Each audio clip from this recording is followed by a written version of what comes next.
In his Apology, Plato attributes the following now famous words to Socrates: "The unexamined life is not worth living." Now, whether or not that's strictly true, the unexamined life is certainly needlessly painful, both for oneself and for others. And painful or not, the unexamined life is certainly less interesting. We really spend our lives learning how to live. And this isn't necessarily as absurd or as tragic as it sounds. Most of us find a pattern of living that makes approximate sense, and we tinker with it for decades. If you're lucky, you'll discover that you can live more or less the way you want. But even if you're lucky, you'll find that it's possible to want the wrong things, to be lured into squandering your time and attention, to be bewitched in a way by things that don't really matter. Even if you're lucky, happiness can be surprisingly elusive. So why meditate? The basic logic is quite simple. The quality of your mind determines the quality of your life. Happiness and suffering, no matter how extreme, are mental events. The mind depends upon the body, of course, and the body upon the world. But everything good or bad that happens in your life must appear in consciousness to matter. Now, this fact offers ample opportunity to make the best of bad situations, because changing how you respond to the world is often as good as changing the world.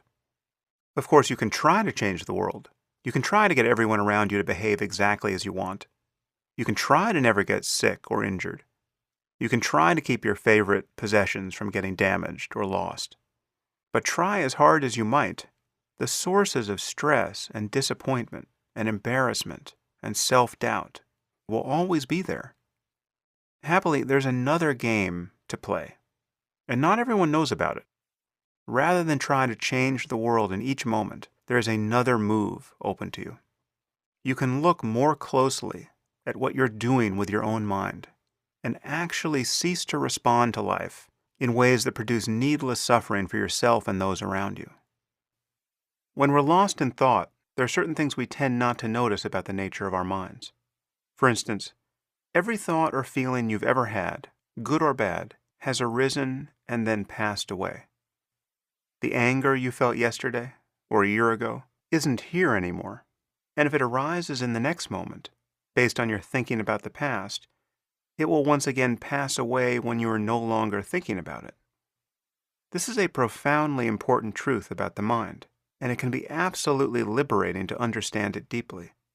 If you do understand it deeply, that is, if you're able to pay clear attention to the arising of an emotion like anger, rather than merely think about why you have every right to be angry, it actually becomes impossible to stay angry for more than a few moments at a time.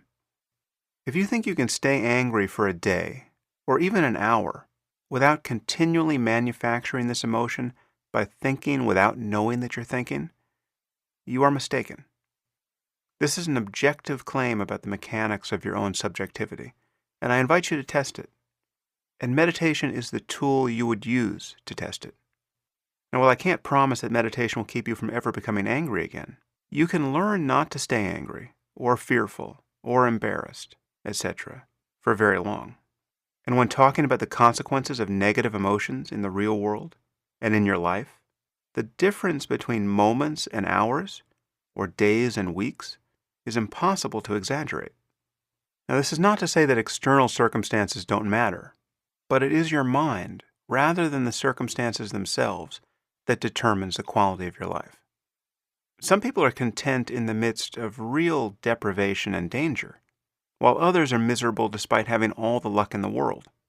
And there are practices that allow us to break this habit of being lost in thought, and to simply become aware of our experience in the present moment. And the main one that I'm teaching in this course is a technique known as Vipassana, which is generally translated as insight meditation. And this comes from the oldest tradition of Buddhism, known as the Theravada. The quality of mind cultivated in Vipassana practice is almost always referred to as mindfulness. There's nothing spooky about mindfulness.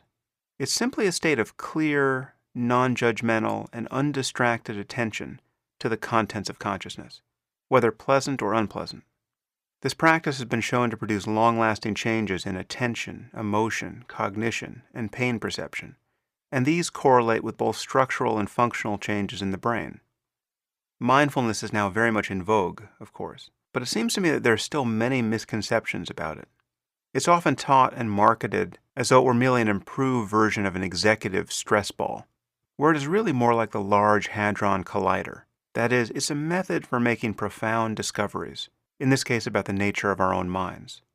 And there's nothing passive about mindfulness. You could even say that it expresses a certain kind of passion, a passion for discerning what is subjectively real in each moment. Being mindful is not a matter of thinking more clearly about experience.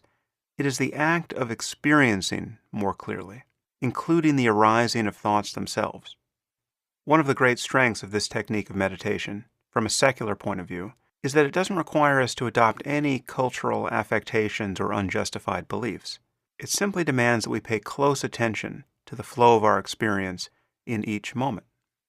So as you progress through this course, notice that what you're being asked to do, more and more, is to simply recognize what is already arising in consciousness in each moment, without modifying it, without grasping at what's pleasant or pushing what's unpleasant away. In some basic sense, meditation is the act of doing less than you normally do. It's the act of being less distracted in the midst of everything that is already happening on its own. And once one is less distracted, one finally has a tool with which to notice truths about one's mind that otherwise would never be discovered directly.